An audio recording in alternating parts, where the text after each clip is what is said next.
Au bout de la nuit, les billets passeront de main en main. Plusieurs milliards de dollars par an. Le tourisme sexuel est de loin la première source de devises de la Thaïlande et je comprends mieux maintenant le calme qui règne dans ces ruelles. C'est bon pour les affaires, d'ailleurs, la police veille au grain.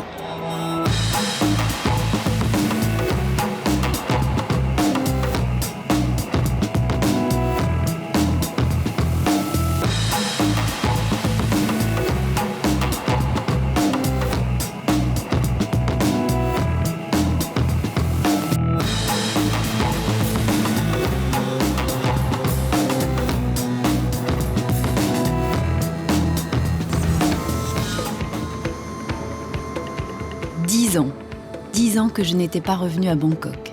Je me souvenais de la chaleur, des épices et des klaxons. Je me souvenais d'une ville tapissée d'autoroutes. Par la fenêtre du taxi, on dirait que le béton a encore gagné du terrain. Bangkok, cité des anges en thaïlandais, mais surtout paradis des voitures. 10 millions d'habitants, 12 peut-être, les statistiques ont du mal à suivre. La ville pousse dans tous les sens et aussi vers le haut. Ici, les architectes n'ont pas le vertige, mais pour le touriste, c'est un choc. La Venise de l'Asie a des airs de Tokyo, les bidonvilles en plus. J'embarque pour un petit tour sur les canaux. Bangkok a les pieds dans l'eau, avec ici et là des bouts de cartes postales coincés entre deux immeubles.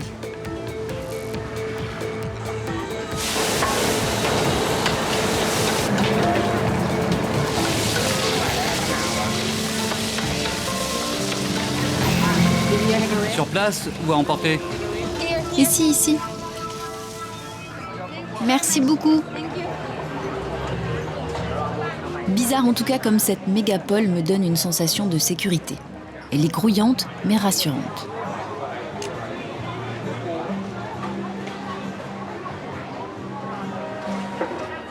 Pour voir l'envers du décor, il suffit de dépenser 25 centimes d'euros, 10 bahts, c'est le prix d'un journal.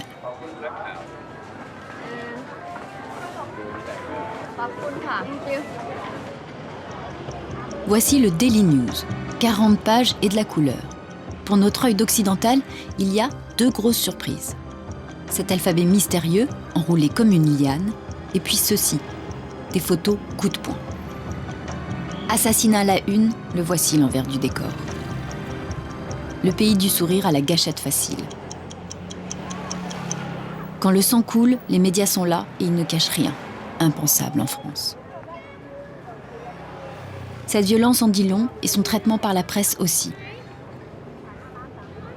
Pendant mon séjour, je ne vais m'intéresser qu'aux faits divers, les pages sanglantes, mais aussi les chiens écrasés. 2 journalistes me serviront de guide, 2 renards habitués à chasser le fait divers. Toa, journaliste et photographe pour la presse écrite, et Nopadon pour la télévision, un sacré baroudeur. Avec eux, je passerai à la morgue, rencontrer la star des médecins légistes, Porntip, une célébrité en Thaïlande. J'irai m'aventurer dans les quartiers chauds avec John, un célèbre auteur de polar. J'écouterai les anecdotes de Jamelon, le ramasseur de morts, ou de Pongpat, le général de la police. Je verrai en action des commandos anti-gang et des brigades de bonzes. Les faits divers seront mon passeport pour comprendre la Thaïlande.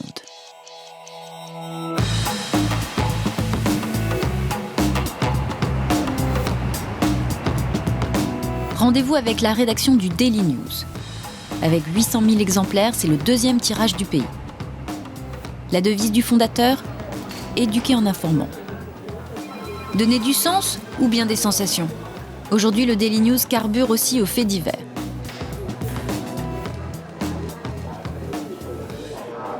Conférence de rédaction, il est 10h du matin. L'info du jour est un peu crapoteuse. Aujourd'hui, la une, c'est l'arrestation de Hop, un ancien candidat de la Star Academy. Il a été pris en flagrant délit de voyeurisme dans une station d'essence. Il matait une fille aux toilettes. Demain, ce petit scandale sera oublié, chassé par un autre. Ce n'est pas comme l'affaire des fœtus, le fait divers de l'année 2010. Novembre, 2000 sacs plastiques alignés dans un temple. À l'intérieur, des fœtus décomposés. Une vision macabre qui depuis reste dans tous les esprits. L'opinion publique veut connaître les derniers rebondissements.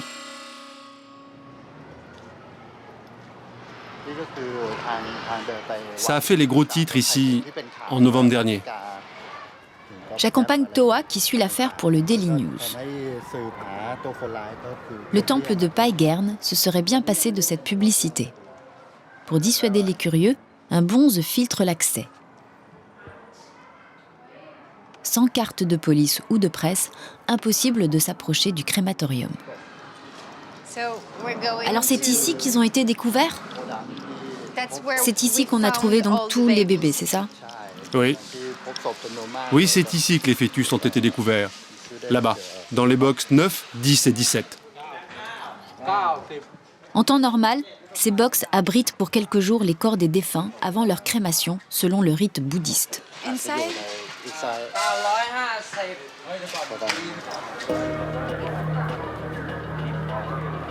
Retour en novembre. Depuis plusieurs jours, les voisins du temple se plaignaient d'odeurs nauséabondes. La police fait ouvrir la morgue et découvre 2002 fœtus emballés comme des paquets dans du papier journal. Certains sont là depuis plus d'1 an. Pour eux, ni crémation, ni sépulture. Comme si ces fœtus étaient enveloppés de honte et de secrets. Pourquoi ?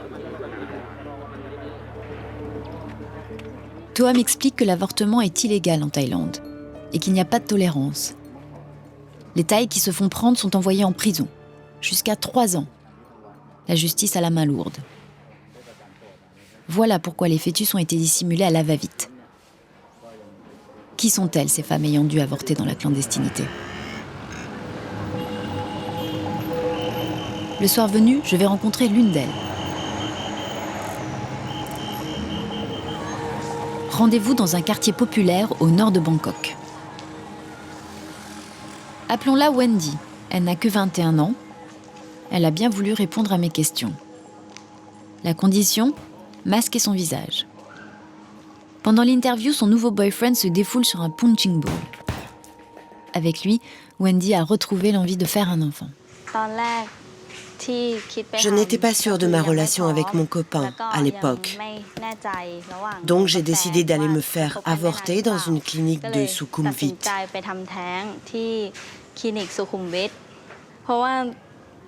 Les gens savent où sont les cliniques, même si c'est illégal.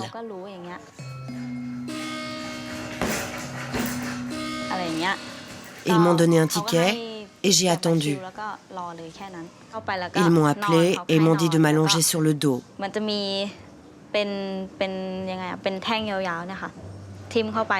Ils ont inséré une longue tige et ont tourné pendant 10 secondes. Si ça avait duré plus longtemps, je n'aurais pas tenu. J'ai eu très mal. Ça a duré combien de temps ? Ça n'a pris que 30 minutes, tout compris. Ça m'a coûté 1800 bahts. Ce n'est pas un prix très élevé. On peut facilement le payer. Comme je suis bouddhiste, je pense que l'avortement est un péché. Mais je devais le faire.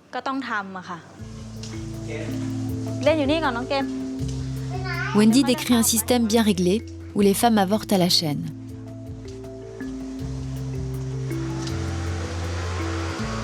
Une rapide recherche me le confirme. Plus de 400 000 femmes avortent chaque année en Thaïlande. 2 fois plus qu'en France pour une population identique. Mais alors, si l'avortement est si fréquent, pourquoi un tel scandale à la découverte des fœtus ? Peut-être justement parce que cette découverte mettait sur la place publique un secret de polichinelle. Peut-être parce que ces petits sacs de plastique empêchaient de détourner le regard. Les pouvoirs publics vont-ils mettre fin à l'hypocrisie et légaliser l'avortement ? Pas sûr. Le gouvernement a même le projet de durcir la législation. J'ai entendu dire qu'il y a une loi qui est en discussion en ce moment au gouvernement, ici en Thaïlande, au sujet de l'avortement.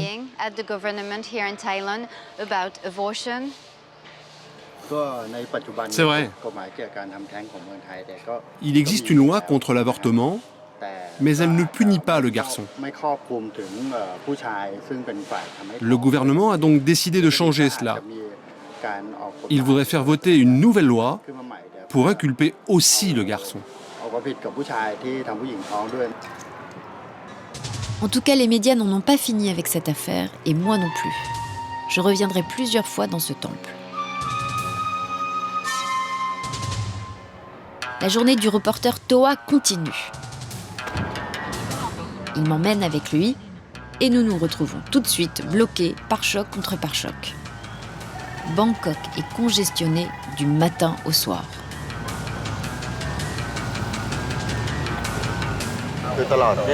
Huit voitures du Daily News sillonnent Bangkok 24 heures sur 24. Comme ça, on est sûr d'être sur le coup et d'être les premiers à avoir les infos. À Bangkok, un journaliste de faits divers n'a pas de bureau, mais une voiture. On y travaille, on y mange, on y dort. À l'autre bout de cet embouteillage monstre, voici Nopadon. Lui aussi passe près de 8 heures par jour en voiture. Mais c'est pour la télévision. Avec son équipe, il est toujours en maraude. Pour ne pas rater le moindre fait divers, il a le droit de faire ce qui serait interdit en France. On écoute en permanence la fréquence de la police. Quand il se passe quelque chose et qu'on est coincé dans les embouteillages, le caméraman prend une moto-taxi pour arriver le plus vite possible. Pas besoin de moto-taxi ce matin. La circulation est devenue fluide et ça tombe bien. La radio de la police vient de lancer une alerte. Vas-y, prends à droite, et puis on va faire demi-tour sur le pont. Là, on vient de nous signaler qu'une vache perdue, sans doute paniquée, a foncé sur les gens. Apparemment, on lui a administré un sédatif pour qu'elle se calme. On va voir si on peut arriver à temps pour faire un sujet pour le JT de ce soir. Entre deux bretelles d'autoroute, nous débouchons sur une parcelle de verdure, un bout de prairie oublié par les promoteurs. C'est là que s'était réfugiée la vache après plusieurs jours d'errance sur le bitume. Les habitants nous ont appelés pour nous dire qu'une vache était tombée d'un camion. Si on la laisse errer ici, elle pourrait causer des dégâts ou des accidents. Et d'où vient-elle ? Elle devait être dans un camion. On ne sait pas bien. Un taxi l'a percutée et puis elle s'est mise à courir. Personne n'a déclaré de vache perdue. Comment vous vous appelez ? Monsieur Samat, Petit fait divers, mais insolite, car cette vache n'est pas seulement rescapée de la route. Cette vache est tombée d'un camion qui l'emmenait à l'abattoir. Au moment de sa chute, elle a été percutée par un taxi. Elle a été blessée et est partie se cacher dans les buissons. Une dizaine d'humains aux petits soins, pansements pour la corne et piqûres de calmant.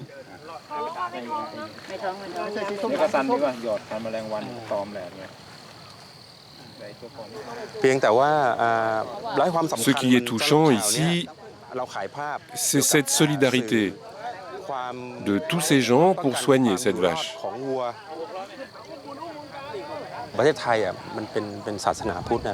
En Thaïlande, nous sommes tous bouddhistes. On ne tue pas un animal. Bien sûr, on mange de la viande, mais on ne tue que quand c'est nécessaire. Sauver un animal, pour un bouddhiste, c'est une bonne action.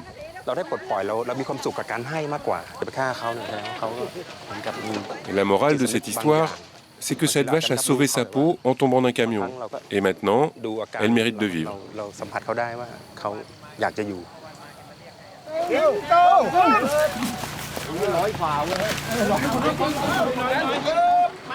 Cette mascotte de 500 kilos vient de se faire adopter. C'est ce monsieur qui va la prendre dans son étable.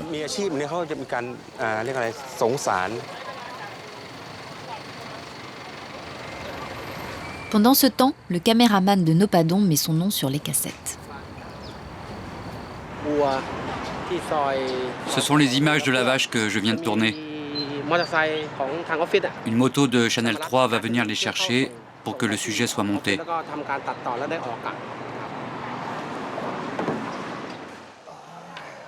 Voici au moins un fait divers qui fait sourire et qui se termine bien. À 41 ans, Noppadon en a hélas vu d'autres. C'est un vieux briscard. J'ai vu des explosions, des crimes, des suicides. C'est vrai que ça ne m'affecte plus. Mais je suis aussi un être humain. Comme tout le monde, je suis parfois triste ou joyeux. Mais quand je travaille, je dois mettre mes émotions de côté.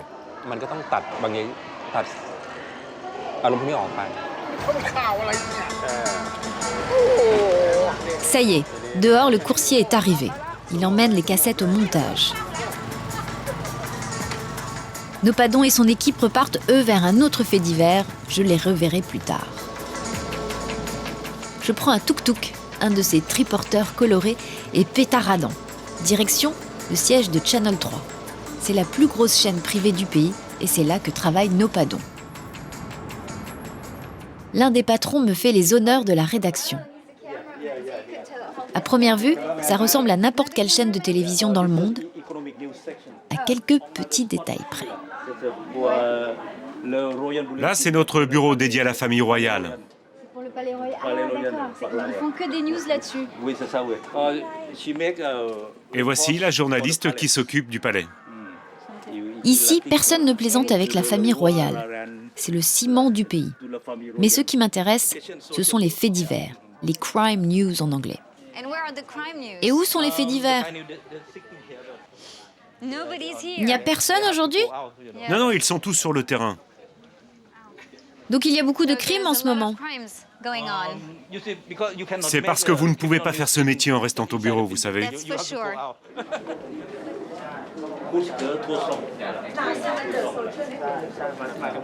Voici le responsable des Crime News. Le fait divers qui va mettre à la une ce soir s'est produit sur la route. Mais ce n'est pas notre histoire de vache.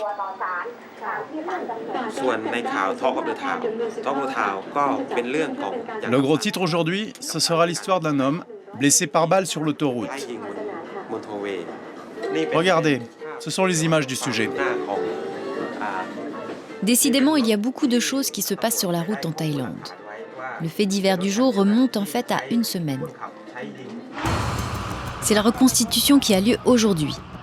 L'agresseur est en survêtement noir, enchaîné à sa voiture. On le détache un instant pour qu'il puisse mimer le tir, ou plutôt les tirs. L'homme a fait feu à 7 reprises sur la voiture qui le précède et qui l'empêchait de doubler. À l'intérieur de cette voiture, un pilote de ligne de la Thai Airways en uniforme qui allait prendre son service à l'aéroport. Miraculeusement, il va réchapper aux 7 balles, mais son avion ne décollera pas. Il est blessé, le voici à l'hôpital. Est-ce que ce genre d'incident montre que notre société se dégrade? Il y a déjà un bon bout de temps qu'elle a commencé à se dégrader. C'est le caractère des Thaïs? Oui, les Thaïs sont trop impatients. Ils revendiquent leurs droits, mais ils empiètent aussi sur ceux des autres. Ils sont égoïstes. Rarement on a vu victime plus philosophe. De retour à l'hôtel, je vois passer le reportage au grand journal du soir. Victime souriante, agression brutale et médias omniprésents. Voici un cocktail inattendu. Et je ne suis pas au bout de mes surprises. «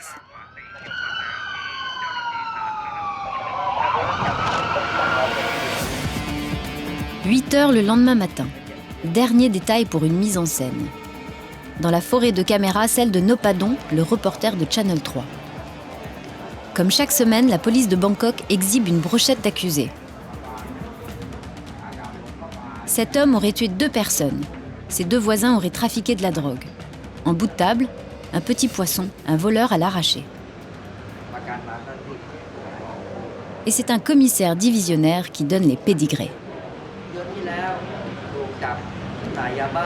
Cet homme a été arrêté pour trafic de drogue le mois dernier.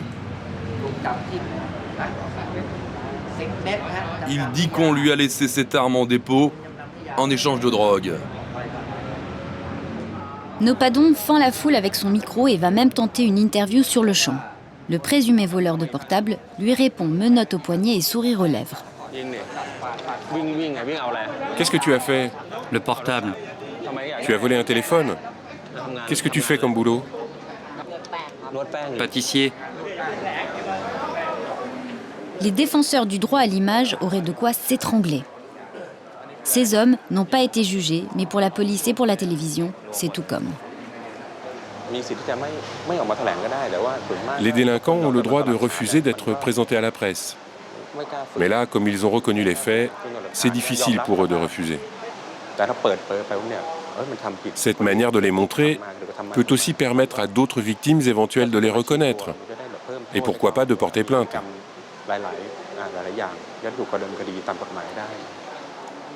Là où certains verraient une séance d'humiliation collective, Nopadon ne voit qu'un innocent appel à témoins. Cette fois-ci, son reportage est monté sur place. La camionnette de Channel 3 est garée sur le trottoir.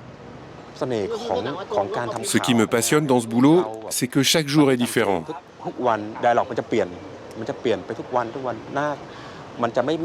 J'ai mes entrées partout. C'est un métier créatif.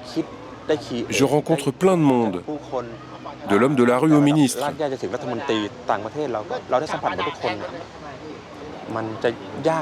C'est un challenge permanent.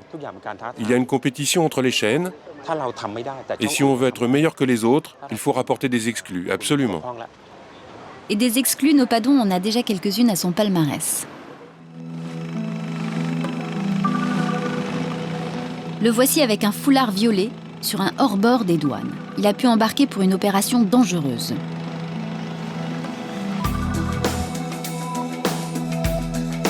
Le commando est à la poursuite d'un bateau pirate dans le détroit de Malacca. Ils arrivent quelques minutes trop tard.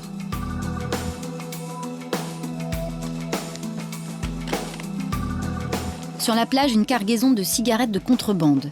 Les pirates ont juste eu le temps de les décharger. Ces cigarettes viennent d'Indonésie. Depuis, le commandant Nimit est devenu un ami. Aujourd'hui, il a donné rendez-vous à Nopadon devant le bâtiment des douanes. Privilège, la voiture de la télé a même sa place réservée.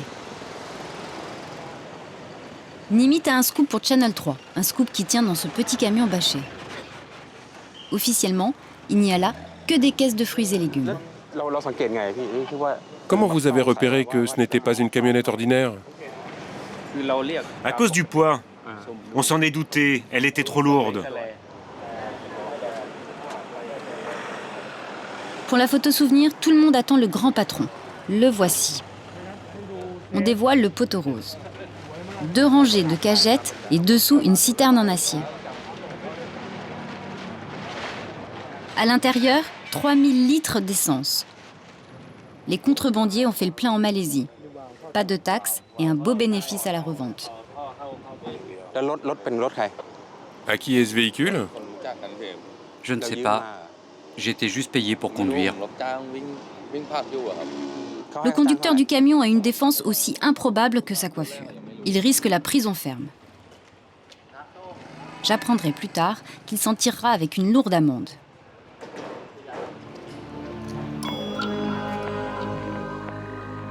En Thaïlande, les douaniers ont 3000 km de côte et près de 5000 km de frontières terrestres à surveiller.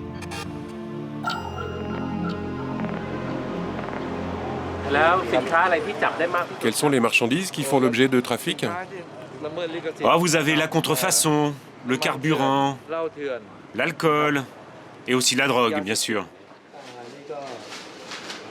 Illustration avec les prises des derniers mois. C'est une saisie d'alcool entrée illégalement sur le territoire. Il y a 150 cartons de 12 bouteilles de whisky.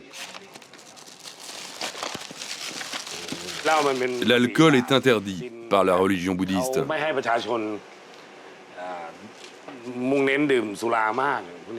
Donc, pour que les gens n'en consomment pas trop, le gouvernement taxe l'alcool et le tabac. Il y a une zone de duty-free en Malaisie. Ce n'est qu'à 20 minutes de la frontière avec la Thaïlande. Donc beaucoup de marchandises entrent dans le pays par la Malaisie. Et ensuite, que vont devenir ces bouteilles?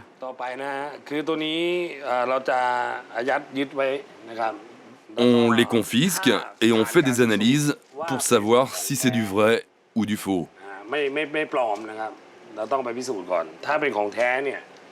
Si c'est du vrai, on les vend aux enchères pour le compte de l'État. Si c'est du faux, on les détruit.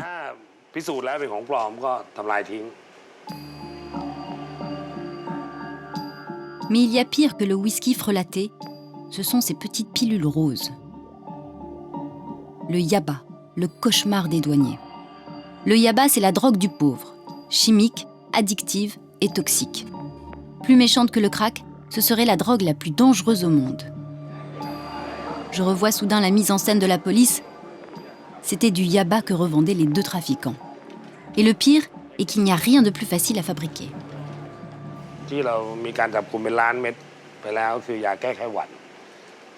Plus d'1 million de pilules contre la grippe aviaire sont entrées dans le pays. Il suffit d'en extraire les amphétamines pour fabriquer le yaba. Les médicaments contre la grippe sont autorisés et la fabrication du yaba est très simple. Des scientifiques nous ont montré le processus de fabrication. C'est très facile.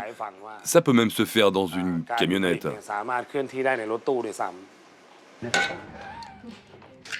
De l'autre côté de la cloison, Nopadon fait comme chez lui et se lance dans une recette d'un autre genre.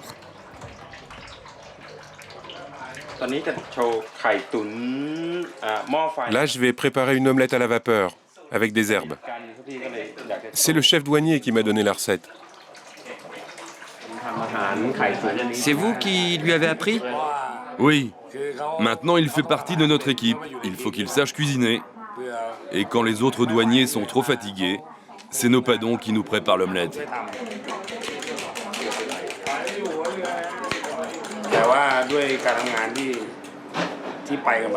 Je les aime bien, Nopadon et son caméraman. Ils n'ont pas peur et se comportent bien quand on est en mission.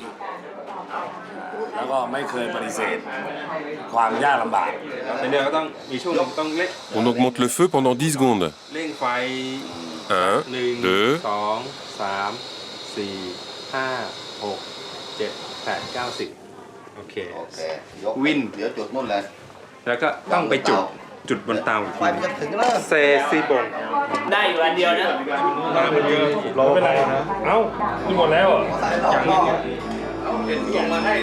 Voyons voir. Verdict, c'est réussi. À l'autre bout de la ville, notre journaliste de presse écrite s'offre lui aussi une petite pause au commissariat. Nous sommes dans la cuisine du commissariat. Les journalistes et la police travaillent souvent ensemble. On travaille un peu en famille. Donc nous, les journalistes, on vient manger et boire un verre ici. C'est normal, quand vous allez chez quelqu'un, il vous invite à manger.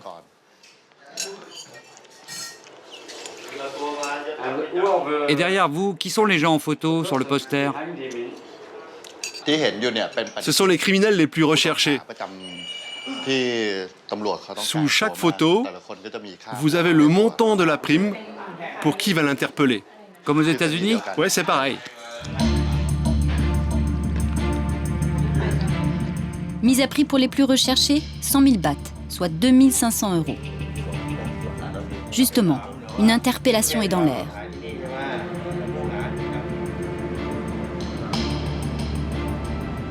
Toa ne se presse pas. Il suit le 4x4 de la police sans savoir ce qui se trame. On ne sait pas exactement où on va. On sait juste qu'il cherche à arrêter des dealers.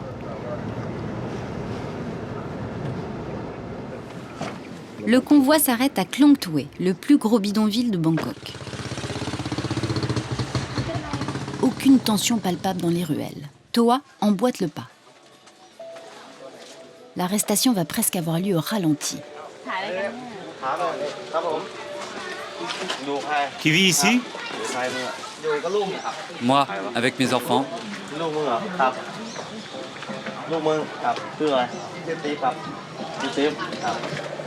Montre-moi ça, s'il te plaît. Quelques jeunes qui traînent. Le plus âgé tient ce qui ressemble à une pipe à yaba.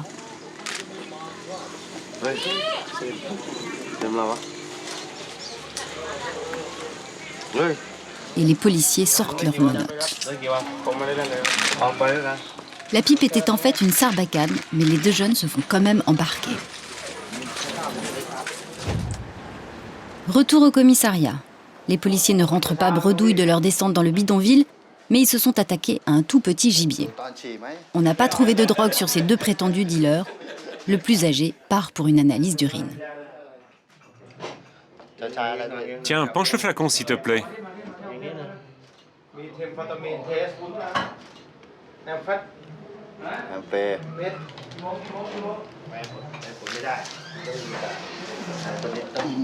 L'échantillon fait apparaître un seul trait rouge. C'est un consommateur de yaba.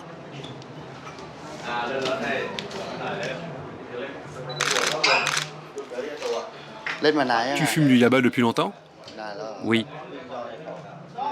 Tu t'es déjà fait arrêter? Oui, c'est la deuxième fois. Regarde l'objectif. Et voilà encore une interview interférant en pleine procédure judiciaire. Interview d'un suspect, menottes au poignet.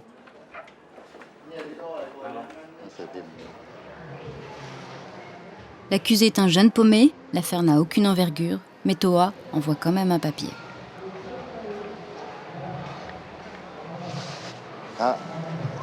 Je viens de t'envoyer l'article et les photos sur l'arrestation des dealers.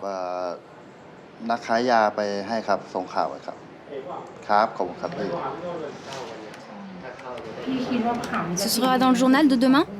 Je pense, ouais. Ce type d'arrestation illustre parfaitement la volonté politique de répression du trafic de drogue.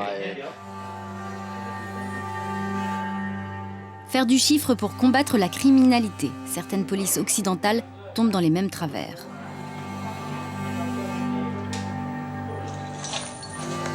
Pas facile de démêler les points communs et les différences entre ici et là-bas, entre la Thaïlande et la France.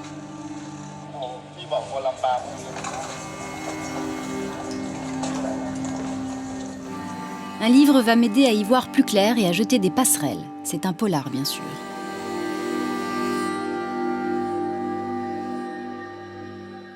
Bangkok 8, signé par John Burdett, un Anglais de Bangkok.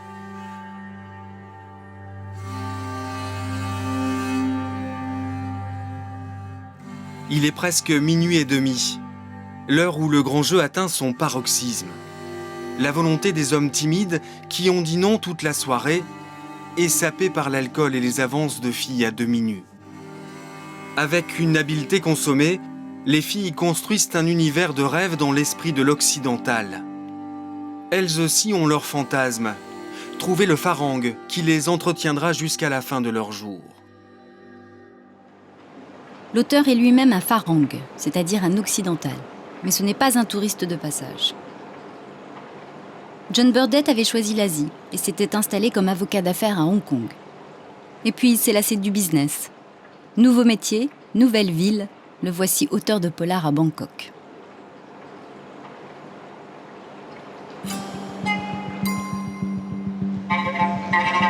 Depuis que j'ai refermé son livre, une question me trotte dans la tête. Les hommes qu'il décrit passent d'une femme à l'autre. Pas un seul n'est fidèle. Réalité ou fiction ? J'ai appris que les hommes, ici en Thaïlande, trompaient beaucoup les femmes. Oui, c'est plus ou moins accepté. C'est plus ou moins accepté. Oui. Mais de temps en temps, la femme n'accepte pas au point de couper le sexe de son homme. Ah oui, oui, ça arrive souvent, oui, oui. En fait, il y a une histoire très, très connue d'un policier, un agent de police qui a trompé sa femme. Sa femme a coupé son sexe et au lieu d'être en colère, il a dit « Ça y est, je vais être moine. » Et je suis plus intéressé dans les femmes, je vais avoir le paix pour le reste de ma vie. Bon, on va dire que c'est une exception qui confirme la règle. Qui confirme la règle. Il y a une autre qui était tellement en colère avec son mari, elle a coupé son pénis, elle l'a attaché à un ballon, un ballon qui a passé partout.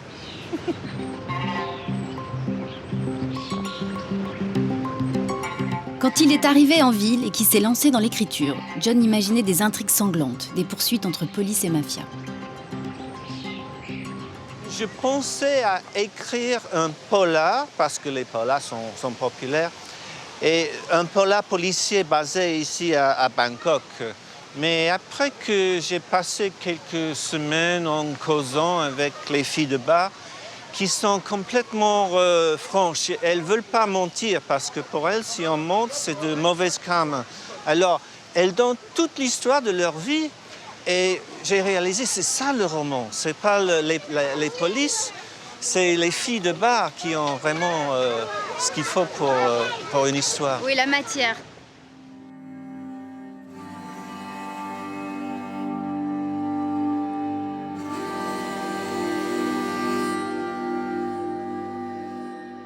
Les filles de bar, les prostituées. Bangkok a une réputation sulfureuse. Quand la nuit tombe, c'est une autre ville qui se réveille. John va me servir de guide. Pour les quartiers chauds, prenez le métro aérien et descendez à Nana. Ça ne s'invente pas. Next station, Nana.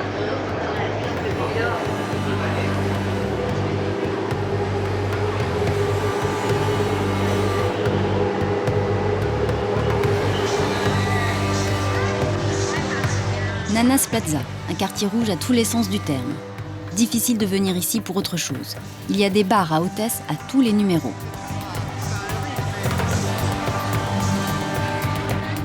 Il est 20h, la soirée commence doucement. Ici, par exemple, c'est un massage parlor. C'est le massage particulier, c'est pas un massage, juste un massage. Hein. C'est un massage un peu... Avec extra. Avec extra, ouais. Qui porte la bonne heure, comme on dit. John n'a pas l'air de s'offusquer de cette exploitation sexuelle. Il sait que ses filles viennent de familles pauvres, mais il ne les plaint pas. Il les admire. Pour moi, elles sont des héroïques, des héros, presque des déesses, parce qu'elles vendent le corps pour leur famille. C'est pas qu'elles s'attendent à ce qu'elles vont être très riches, normalement. C'est simplement pour donner à manger à la famille. John n'imagine pas que ces go-go girls puissent faire autre chose. En tout cas, la prostitution semble admise. Elle a pignon sur rue et l'ambiance est presque bon enfant. Je m'imaginais un terrain dangereux, une mine de faits divers. Et je me retrouve dans une galerie marchande où le sexe est une routine. Je vérifie quand même avec John s'il n'y a pas parfois quelques anicroches. Elles ont des astuces comme ça, comme, je sais pas, mettre quelque chose dans le verre pour endormir les pharangues, prendre leur argent.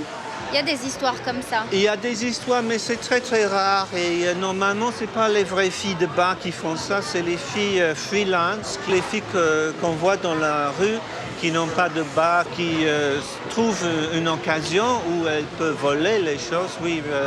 Mais normalement, c'est pendant qu'ils dorment. Il ne faut pas avoir peur. Il n'y a rien à faire peur ici, non, pas du tout. Donc, vous voyez, tous les fans sont très contents. Oui. Et c'est vrai qu'ils ont l'air contents, ces pharangues, aux bras de beauté dénudées dont certaines pourraient être leurs filles. Au bout de la nuit, les billets passeront de main en main. Plusieurs milliards de dollars par an. Le tourisme sexuel est de loin la première source de devises de la Thaïlande et je comprends mieux maintenant le calme qui règne dans ces ruelles. Les Pharangs doivent se sentir à l'aise. C'est bon pour les affaires. D'ailleurs, la police veille au grain.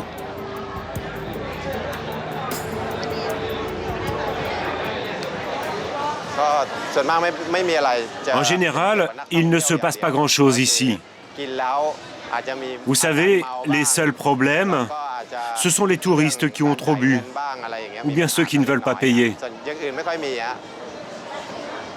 On appelle cela la police de proximité. Je suis du Montana, vous savez, l'état des cow-boys. La patrouille bavarde avec un touriste américain. Ça va aujourd'hui? Tu as presque tout vendu? La patrouille s'informe avec un vendeur ambulant. Tu n'as plus rien? Mais non, je n'ai même pas vendu la moitié. S'il se passe quelque chose, tu nous préviens, d'accord? De belles images pour ma caméra. Dans ses romans, John est moins angélique. Il montre comment la police raquette les quartiers chauds. Alors ça va? Tout va bien? Et t'as beaucoup de clients ce soir? Comment comprendre sinon que les policiers passent devant toutes ces créatures sans rien dire? En Thaïlande, la prostitution est théoriquement illégale. Dans les faits, la patrouille protège la poule aux œufs d'or. Elle aurait aussi de quoi sévir dans les rues voisines. Ici, les marques se vendent à prix d'amis. Montres, t-shirts, DVD, les classiques de la contrefaçon. Même les fameuses pilules bleues ont leur sœur jumelle. Le Pharang n'est pas à l'abri d'une panne. Là, c'est du Viagra, donc il manque le A pour faire Viagra, mais dans l'inconscient des gens, c'est l'imitation, quoi. C'est la copie du Viagra. Et il y a une différence de prix, ça coûte combien, ça? 450 bahts, 11 € pour le faux Viagra. 25 € pour le vrai, qui de toute façon est sûrement faux lui aussi. Il faut se méfier des apparences à Bangkok.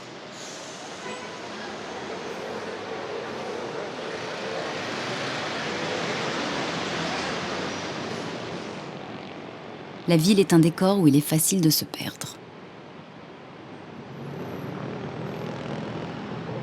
Depuis que je m'intéresse au monde de la nuit, j'ai décalé mes horaires.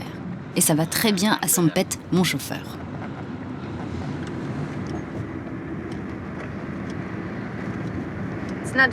Il n'y a pas beaucoup de circulation aujourd'hui. Non, il n'y a pas beaucoup de trafic. C'est chouette. Il est 11h seulement. Oui, tout le monde travaille. C'est un gros problème, tous ces bouchons à Bangkok.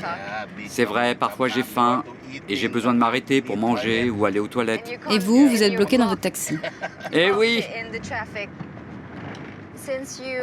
Et depuis que vous êtes chauffeur, vous avez déjà eu un accident? Oui. Ah oui? Regardez. Mais là, c'est un camion qui vous est rentré dedans. Oui, le conducteur avait bu du whisky ou de la bière, je sais pas.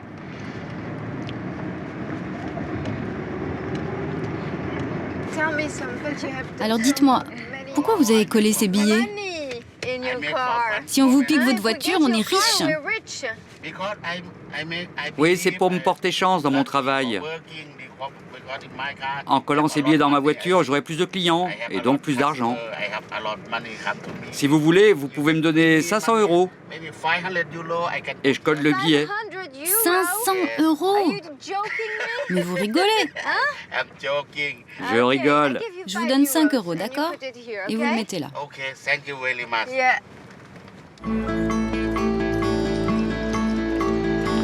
Ce matin, Toa, mon ami journaliste du Daily News, m'a donné rendez-vous au siège de la police de la circulation.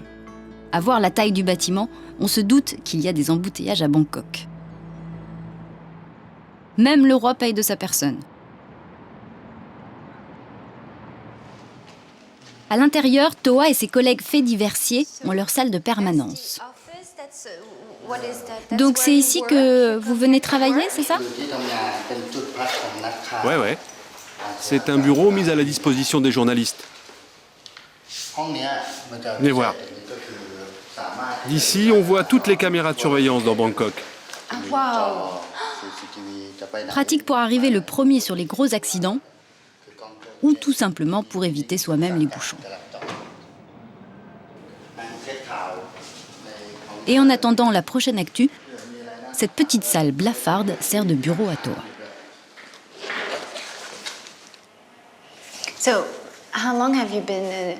Donc depuis quand vous faites ce métier? Depuis quand êtes-vous un journaliste?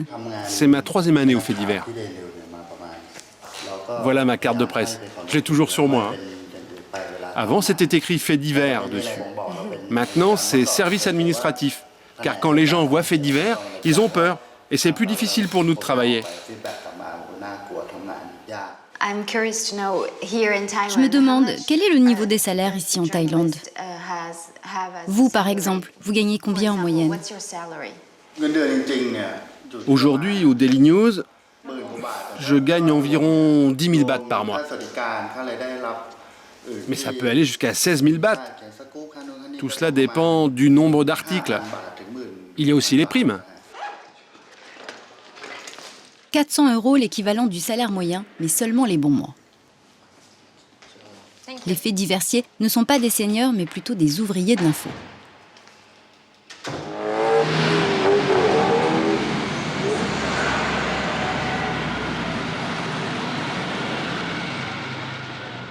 Toa vient d'avoir un tuyau. Rendez-vous 43, Soichon, dans un petit commissariat de quartier. L'affaire des fœtus vient de rebondir.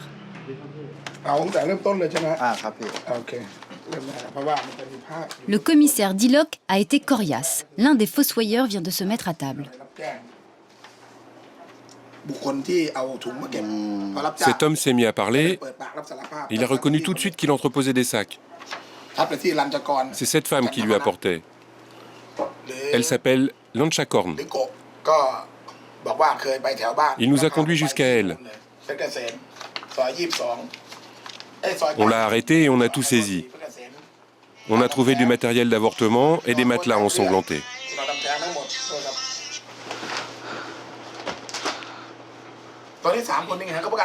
Ils ont tous les 3 été arrêtés et incarcérés. Puis, ils ont été libérés sous caution et maintenant ils attendent leur procès. Le mieux, c'est d'aller au temple. Le commissaire Dilok, lui aussi, est un ami de la presse. Il va nous arranger une interview avec l'un des suspects. J'ai ma mobilette, vous n'avez qu'à me suivre. Comme ses complices, Souchar, le fossoyeur, a été remis en liberté avant le procès. Faute de mieux, il est retourné travailler au temple des fœtus. Regarde, c'est Souchar, un de ceux qui entreposaient les sacs. Il était en t-shirt jaune sur la photo. Vous saviez que ce que vous faisiez était illégal? Oui.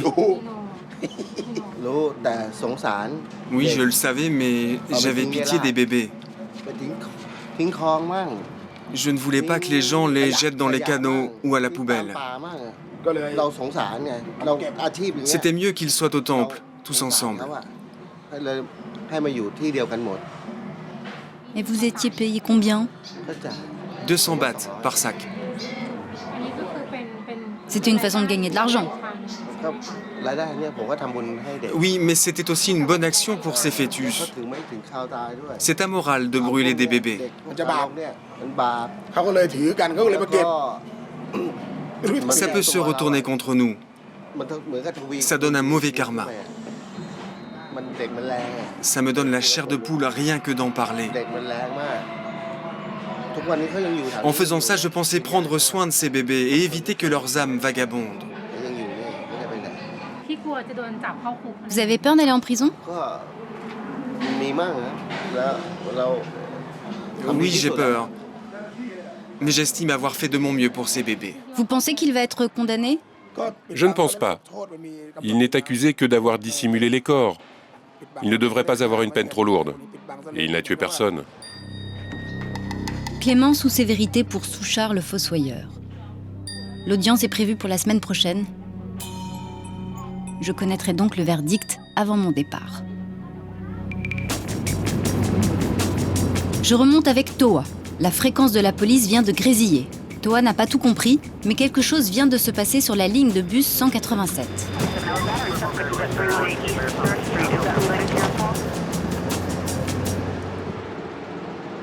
Nous y sommes en moins d'un quart d'heure. Toa va pêcher des infos.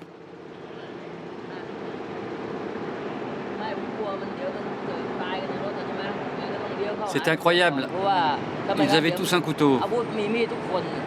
Le chauffeur a eu la présence d'esprit de dérouter son bus et d'aller se garer en plein devant une antenne de police.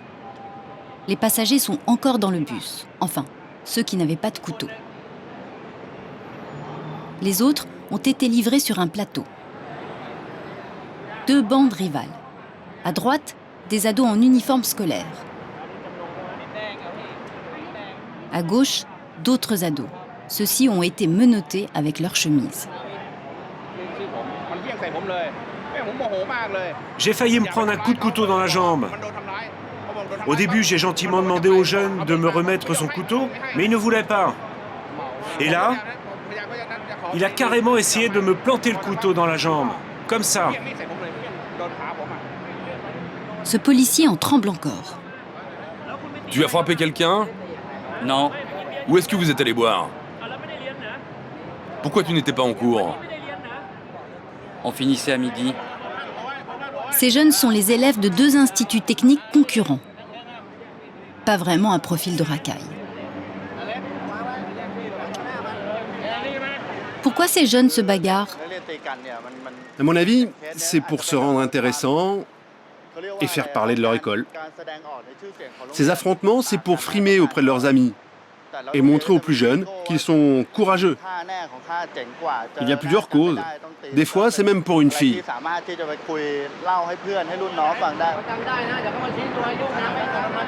À qui sont ces couteaux? Dénoncez-vous, vite! Les policiers ont haussé le ton. Même les couteaux les plus longs retrouvent soudainement leur propriétaire. Est-ce par respect de l'autorité? Ou parce que ces bad boys savent pertinemment qu'ils ne risquent pas la prison? Ils sont mineurs.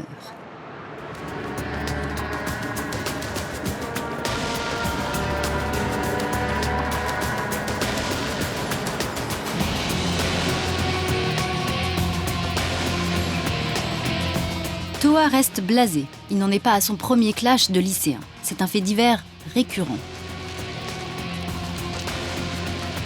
Et qui parfois va jusqu'à l'homicide. 1er septembre 2010, 2 lycéens en pourchassent un autre. Toujours cette rivalité entre campus technologiques. L'ado traqué se réfugie dans un bus. Ces 2 poursuivants tirent. Plusieurs balles perdues atteignent un petit garçon de 9 ans. Il y laissera la vie.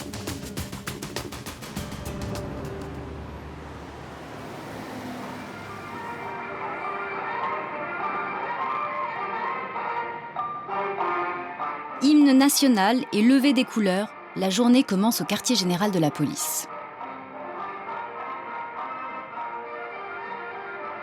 Toa a rendez-vous avec un grand ponte.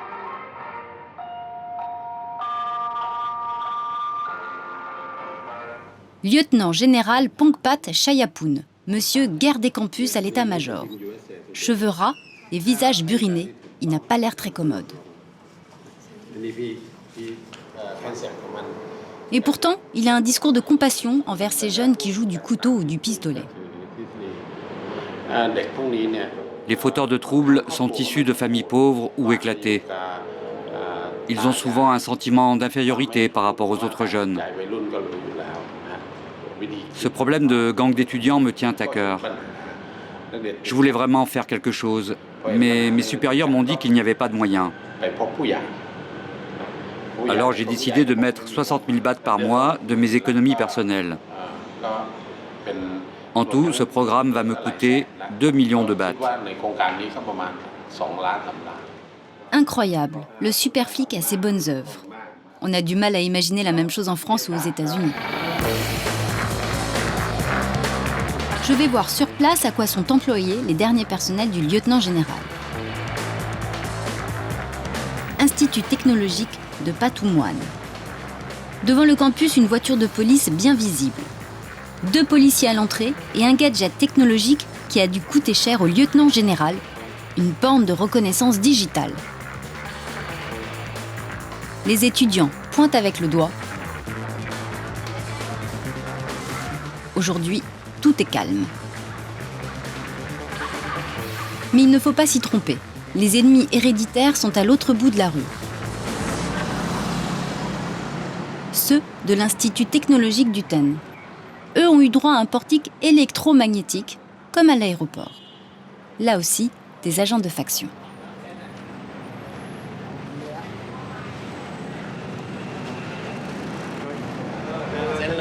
Ils doivent tous signer le registre en entrant. Comme ça, on sait exactement qui se trouve dans l'établissement.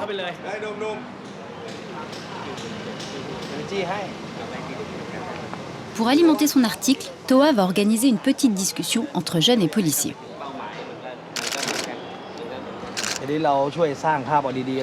On veut vous aider à améliorer votre image, car la société vous a à l'œil.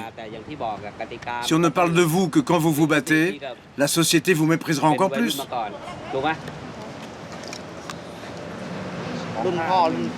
À l'époque de nos parents, les bagarres, ça existait déjà. Des histoires de morts et de blessés, il y en a toujours eu. En 40 ans, il y en a eu au moins une centaine. Il faut que ça change aujourd'hui. Vous-même, vous vous êtes déjà battu? Ce sont les autres qui viennent nous provoquer. On essaie de ne pas rentrer dans leur jeu. On les évite. C'est pas nous, c'est les autres. Avec un discours pareil, la guerre des campus n'est pas prête de s'éteindre.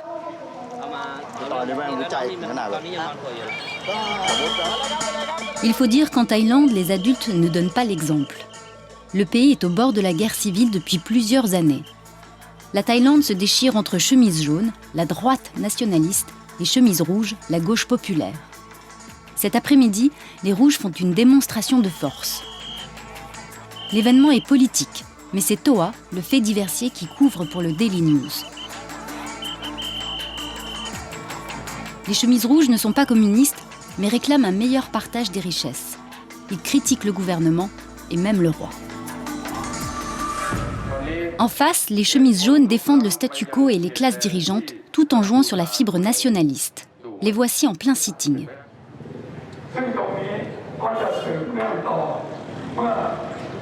Nopadon, notre reporter télé, fait une apparition. Les journalistes suivent de près le face-à-face. Chemise rouge contre chemise jaune, il y a eu 91 morts au printemps dernier et il suffirait d'une étincelle pour que l'incendie reparte. Le feu couve entre la Thaïlande d'en haut et la Thaïlande d'en bas. Cette tension sociale se cristallise aussi sur la route.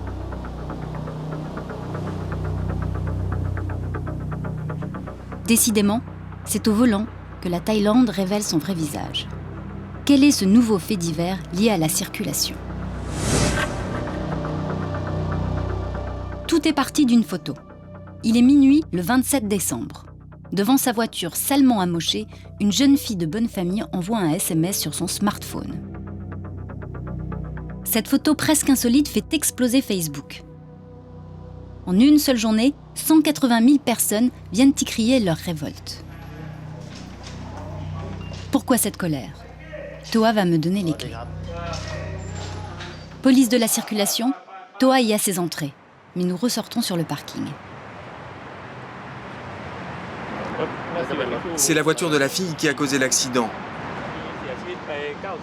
Juste à côté, une autre épave. Celle-ci a visiblement fait des tonneaux.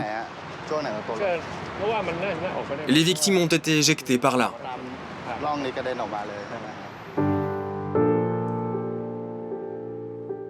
La jeune femme au SMS a percuté ce minibus avec sa voiture. Et je vais m'en rendre compte sur les lieux de l'accident. C'est elle qui est en tort. Nous prenons la route de l'aéroport, une rocade suspendue au-dessus d'une autre autoroute.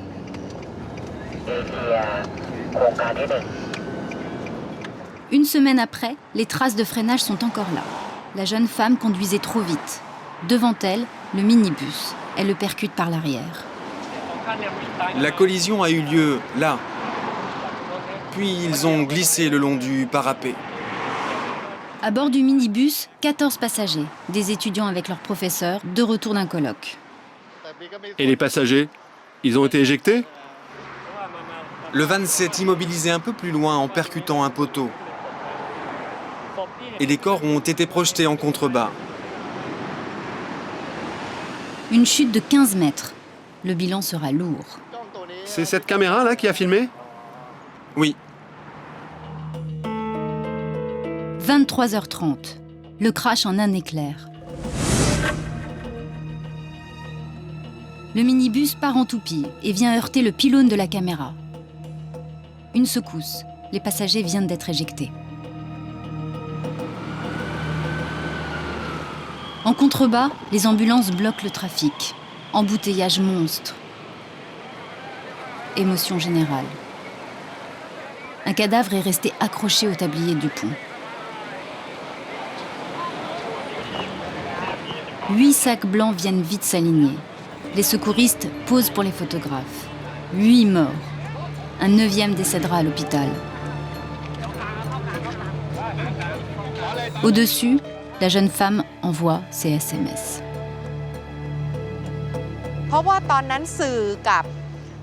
Peu après l'accident, on a eu le sentiment que les médias et les autorités voulaient éviter d'ébruiter l'affaire. Ils ont très vite arrêté de parler de l'accident. Il a fallu que les gens expriment leur mécontentement et exigent que les autorités fassent leur travail. Cette jeune fille ne devait pas bénéficier d'un traitement de faveur à cause de son nom, parce qu'elle était issue d'une famille noble. Noble et mineur. La jeune fille avait emprunté la voiture et conduisait sans permis. La justice va-t-elle l'épargner? Va-t-elle fuir à l'étranger? Pour faire taire les rumeurs, la date de son audition est communiquée à la presse. Devant une meute de journalistes, elle arrive au commissariat avec sa mère. C'est ce qui s'appelle jouer la transparence. Derrière la vitre, la jeune Aura Shorn, c'est son nom, ne peut pas échapper au regard. Devant des millions de téléspectateurs, elle reconnaît les faits, signe sa déposition et quitte les lieux en jouant des coudes.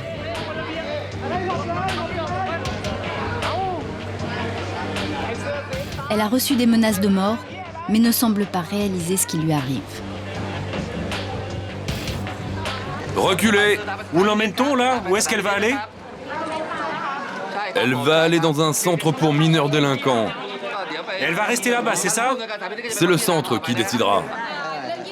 Elle a perdu le contrôle de sa voiture? Oui, c'est ça. Les médias, allez, reculez s'il vous plaît. Allez, reculez.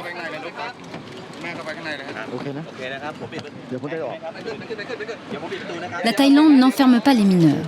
Cette jeune fille, bien née, échappera à la prison, mais pas à la vindicte populaire.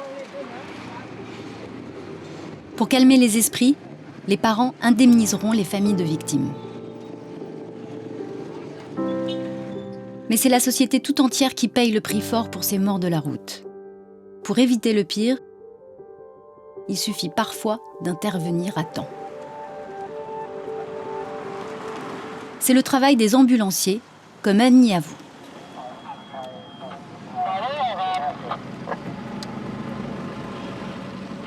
Il m'a pris avec lui pour quelques heures. Sa première urgence n'en est pas une.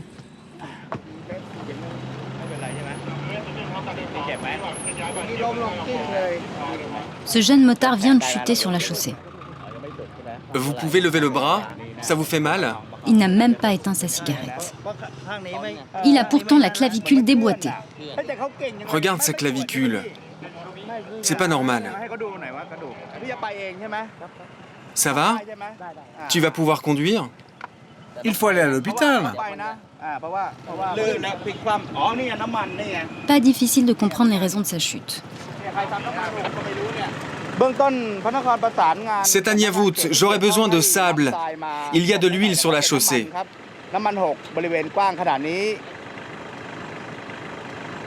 Attention, roulez doucement, ça glisse. Trop tard, un deuxième scooter a glissé sur la plaque d'huile. C'est le deuxième en 10 minutes, hein?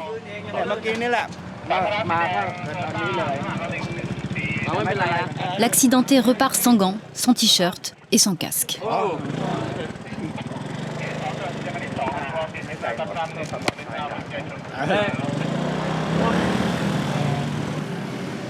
Il y a chaque année plus de 7000 morts sur les routes de Thaïlande. C'est près de 2 fois plus qu'en France.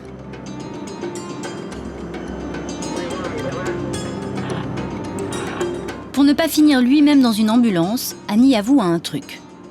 Il conduit sous le double regard de Bouddha et de sa petite caméra. Dès que j'entends une urgence sur la radio, j'allume la caméra. Et je filme, comme ça. Quand j'arrive sur les lieux d'un accident, je filme tout. On se sert de ces images pour la formation des futurs ambulanciers.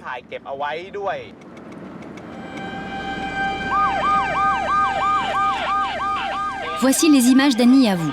On reconnaît sa petite statue de Bouddha à gauche du tableau de bord. Ce matin-là, il y a un gros attroupement dans le quartier de Prakanong. La conductrice d'un scooter vient de passer sous un autobus.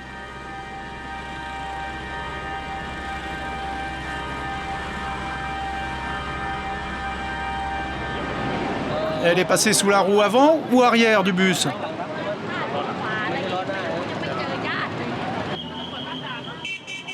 La jeune femme a été décapitée. Une vision d'horreur qui contraste avec le calme de la foule. Voyeurisme ou fatalisme? Vous la connaissiez? Oui, c'était une de mes étudiantes. On s'était rencontrés ici par hasard. On avait fini de discuter, on s'était même dit au revoir. Étrange. Elle est morte sous ses yeux, il reste souriant. Peut-être se dit-il que tel était son karma. Peut-être la croyance en la réincarnation vient-elle dédramatiser les drames.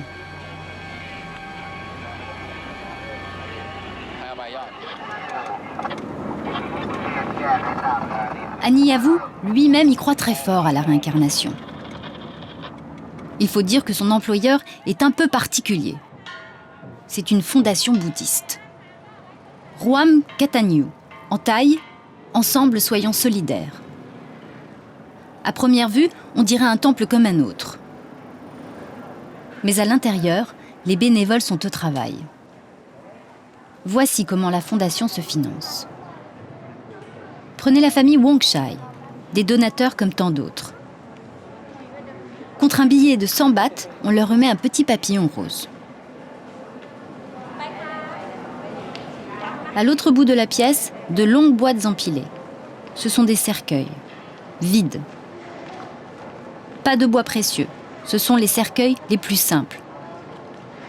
Pour ceux qui n'ont rien. Monsieur Wongchai colle son nom.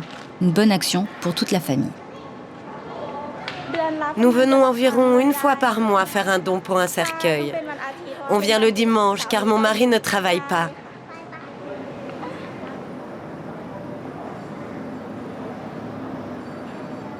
Et voilà comment la fondation peut offrir des cérémonies funéraires aux indigents.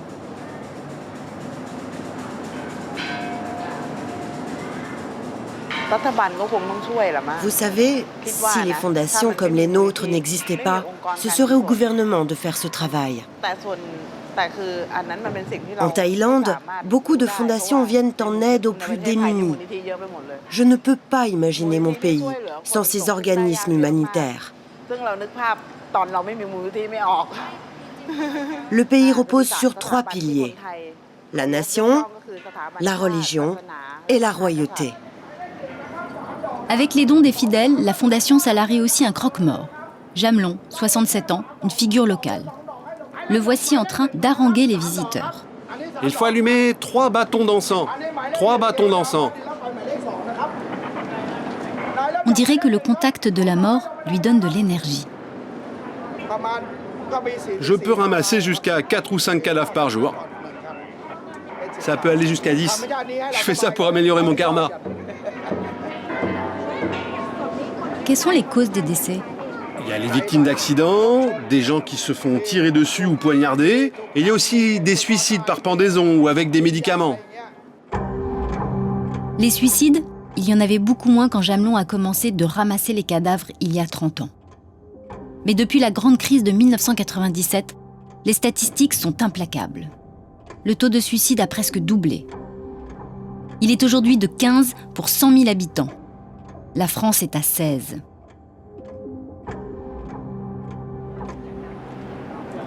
Pour conjurer tout le malheur dont il est témoin, Jamelon, le croque-mort, a un truc.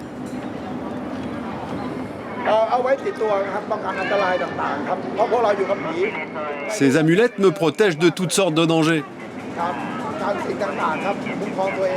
Je les ai prises sur des morts. Je n'en ai jamais acheté.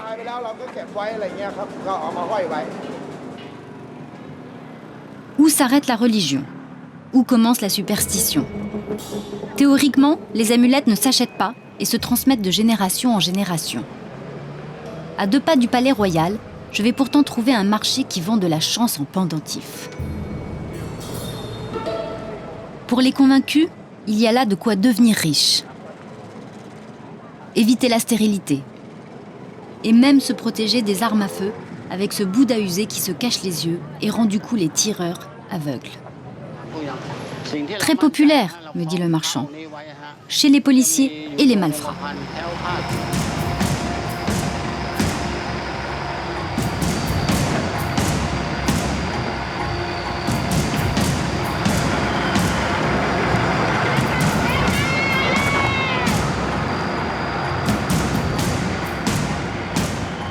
Ceux avec qui j'ai maintenant rendez-vous auraient peut-être dû prendre un bon vieux gilet pare-balles. Ils m'attendent au 6e étage de ce complexe gouvernemental. Mais ils ne seront pas très bavards.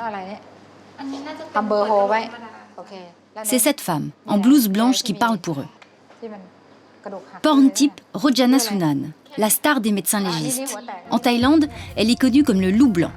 Elle a même sa statue de cire au musée Grévin local. Avec ses mèches colorées, on dirait une chanteuse de variété. C'est pourtant une sommité de la médecine.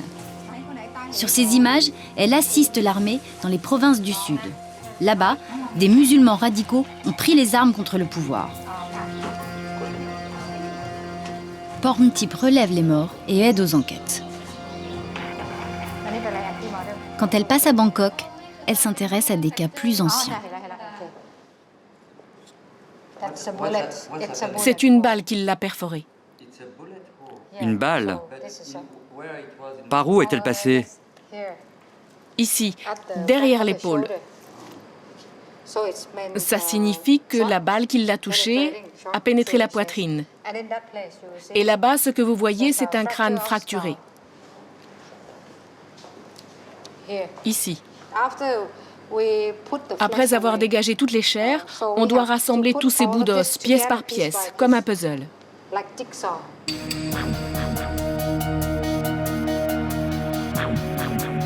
Assassinat ou accident? Peu importe aujourd'hui. Ces squelettes n'ont même pas de nom. Et Porntip cherche tout simplement à les identifier.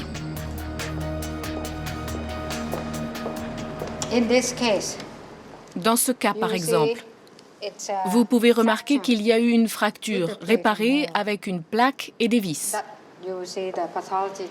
Et là, une autre pathologie, regardez. C'est une personne qui a été trépanée. On peut en déduire qu'elle a dans le passé subi une intervention chirurgicale du cerveau.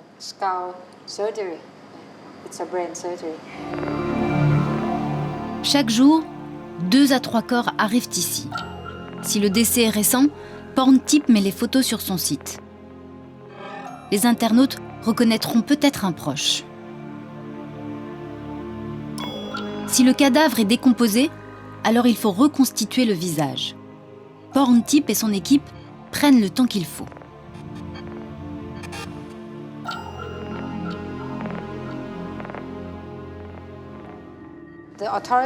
Tout le pays est sous le contrôle de la police. Et la police veut faire disparaître par la crémation non seulement ces squelettes, mais tous les morts non identifiés dans les 5 à 10 ans maximum. Mais les corps qui sont ici, dans notre institut, nous les conserverons jusqu'à ce que nous puissions un jour les identifier et les rendre à leurs proches. Derrière chacun de ces squelettes, il y a une famille qui attend de faire son deuil.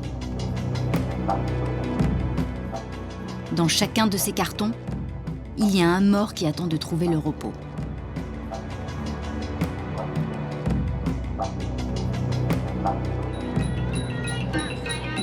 Dans la grande roue de l'existence, la mort n'est qu'une étape.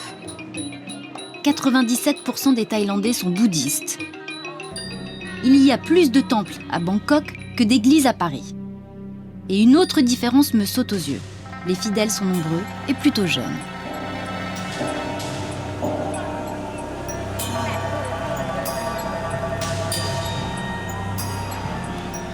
Ils croient au karma et font des offrandes, mais ils lisent aussi les journaux.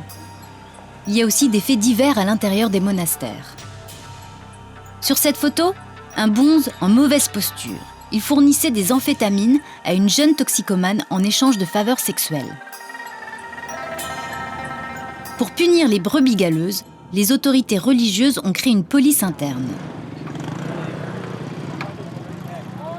Curieux, des moines qui jouent aux flics.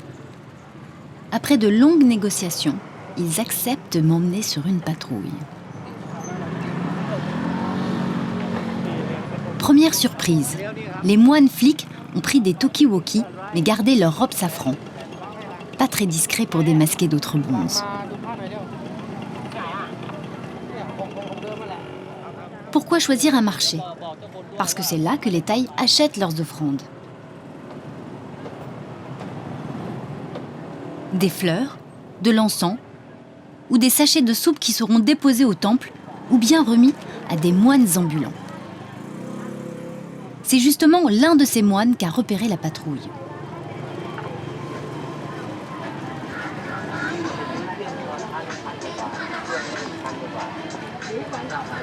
Il reçoit des offrandes et donne sa bénédiction. Rien de plus normal. Mais l'instant d'après, il reverse le contenu de sa corbeille à cet homme en t-shirt blanc.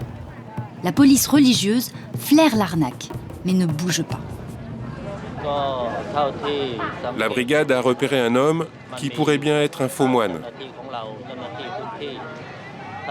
On ne va pas intervenir maintenant, car il y a des gens qui lui donnent des offrandes. Et ça, on doit le respecter. Et ça risque de provoquer des problèmes si vous l'arrêtez maintenant? Oui, c'est certain. On en a déjà fait l'expérience. Ce sont les marchands qui risquent de protester. Ce qui les intéresse, c'est de continuer à vendre leurs marchandises. La caméra, elle, peut s'approcher.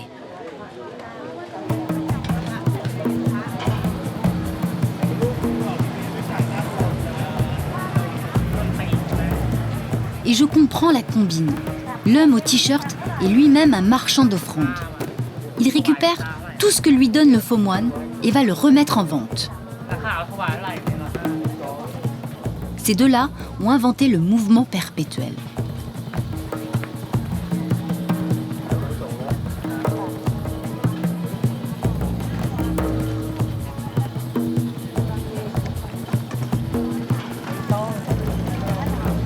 Le faux moine repart en laissant échapper son salaire. Cette fois, je suis repérée. Le faux bonze, lui, prend la fuite. Il devait être de mèche avec le marchand. C'était sûrement un faux moine. Un vrai moine, lui, ne se serait pas enfui. Raté pour cette fois, mais la police religieuse l'a désormais dans le collimateur. Ce que j'ai vu n'était qu'un petit larcin. Mais la religion va aussi me mettre sur la piste du banditisme. Cette fois, les moines ne sont pas en cause, mais ils côtoient les malfrats. Ou plutôt, il est tatou. Temple de Bengpra.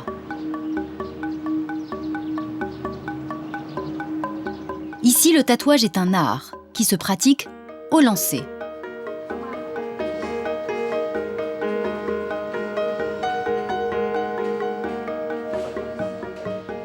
Patoum est un maître, aujourd'hui à la retraite. Chaque jour, 30 personnes se présentent pour un tatouage gratuit et personnalisé. Dans ce temple, nous faisons des tatouages depuis plus d'1 siècle. Je voyais déjà ça quand j'étais petit. Les personnes qui viennent ici croient au bienfait des tatouages, à la protection qu'ils apportent.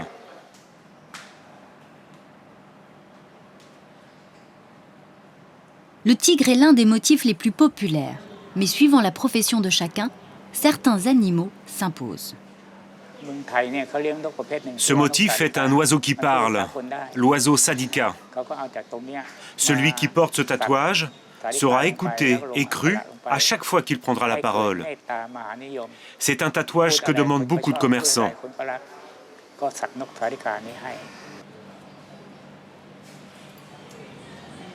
Évidemment, une question me brûle les lèvres.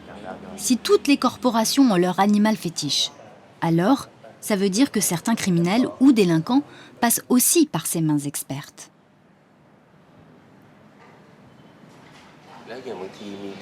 Des gens viennent vraiment se faire des tatouages pour se protéger des balles?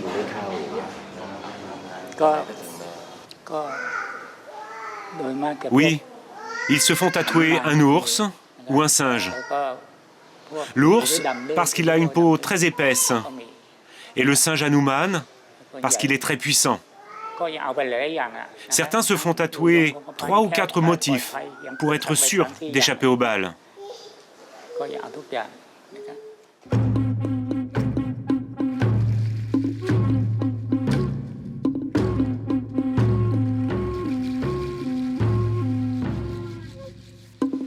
Je vais rester toute la journée en embuscade, mais il n'y aura pas de gibier pour ma caméra. Pas de petits ou gros voyous venus ce jour-là se faire tatouer un singe ou un ours sur la poitrine. Il y a pourtant un milieu, et même une mafia en Thaïlande.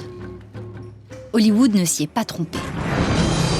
Les scénaristes en ont tiré la matière d'un blockbuster avec Nicolas Cage, Bangkok Dangerous. Dans la vraie vie, les mafieux se cachent. Comme dans tous les pays du monde, ils fuient la caméra. Mais j'ai l'impression qu'ils sont particulièrement insaisissables ici. Il y a 3 fois plus d'homicides qu'en France et les règlements de compte sont rarement élucidés. Pas de funérailles avec limousine, comme dans Le Parrain. Comme si une chape de plomb étouffait les bruits des revolvers.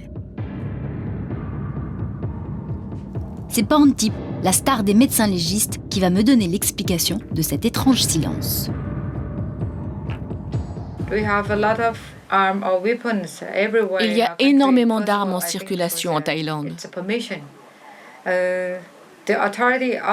Théoriquement, c'est le ministère de l'Intérieur qui délivre les autorisations et qui contrôle les permis de port d'armes. Mais il y a énormément de corruption. Et du coup, les armes à feu, les revolvers prolifèrent. On en voit partout. En plus, on a des gangs mafieux. Et les complices de ces gangs sont parfois des policiers, parfois des militaires. Grave accusation lancée par un haut fonctionnaire qui plus est. Porntip dépend du ministère de la Justice. Si cette collusion police-mafia est aussi répandue, alors il est impossible pour les journalistes d'enquêter sur les plus gros faits divers. Dernière visite à Channel 3. J'ai rendez-vous avec un des visages de la chaîne. Karuna Wakamsri.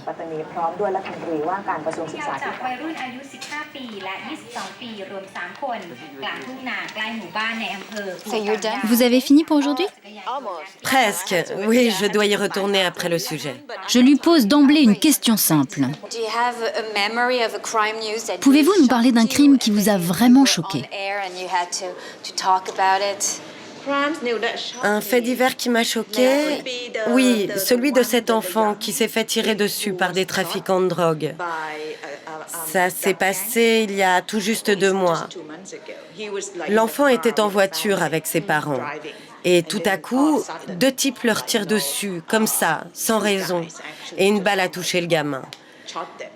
Et il est mort après avoir passé plusieurs jours à l'hôpital. Et ça, oui, vraiment, ça a été un choc. Encore un clash entre automobilistes qui tourne mal. Mais celui-ci va dévoiler accidentellement un visage du grand banditisme. Décidément, en Thaïlande, tout commence et tout finit sur le bitume. Une simple queue de poisson a déclenché une grosse opération.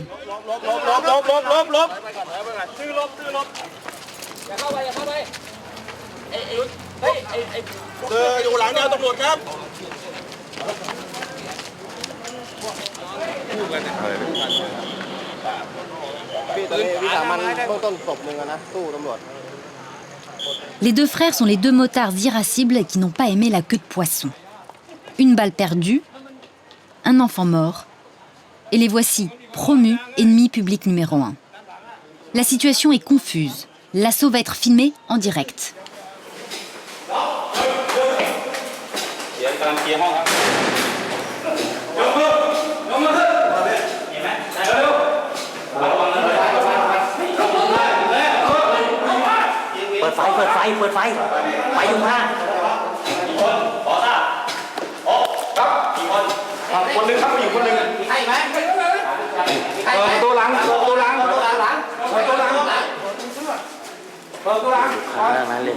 Mais dehors, l'un des deux frères vient d'être rattrapé. L'aîné, le plus dangereux.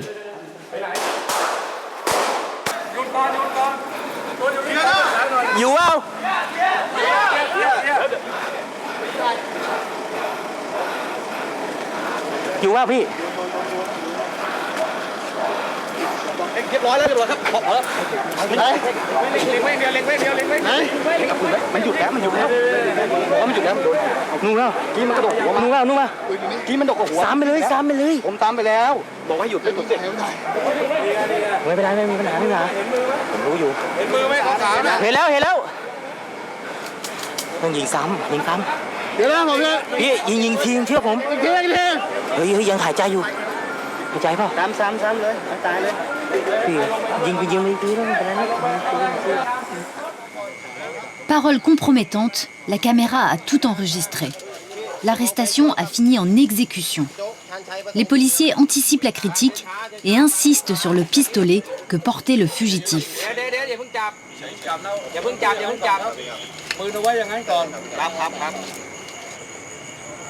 Ils plaideront la légitime défense.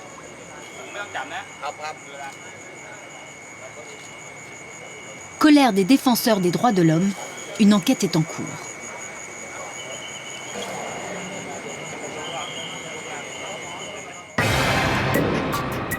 En attendant, les policiers ont découvert une cache chez le frère aîné. De l'héroïne et des amphétamines pour plus d'1 million d'euros. Et tout un arsenal. L'homme aimait se mettre en scène, un vrai caïd.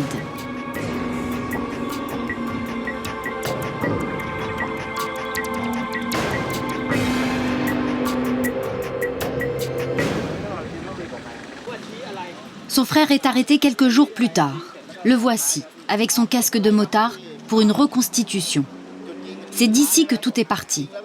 La queue de poisson de la voiture et les tirs de représailles. Un policier joue le rôle de son frère.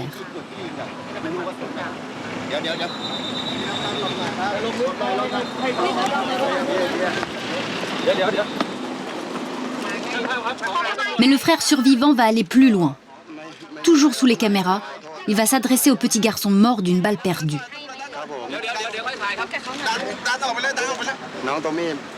Tommy, c'est moi, Chip. Et je te demande pardon. Je n'ai pas voulu ta mort. Et je voudrais que tu me pardonnes. En Thaïlande, la violence affleure sous le sourire.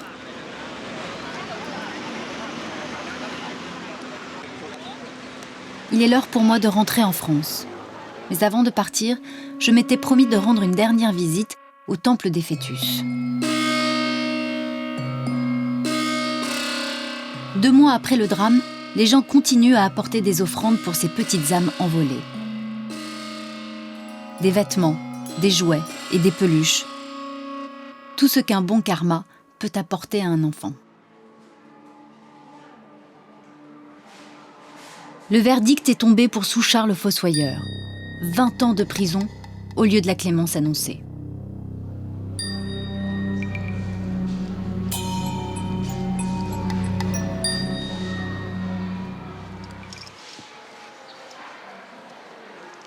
Cette histoire m'aura marqué, peut-être plus que les autres. En tout cas, j'en aurais plus appris sur la Thaïlande avec les faits divers qu'avec mon guide de voyage.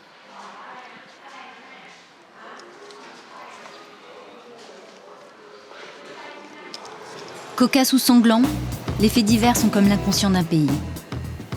Ils m'ont dit de la Thaïlande tout ce qu'elle n'ose pas s'avouer elle-même. Sourire et violence mélangées.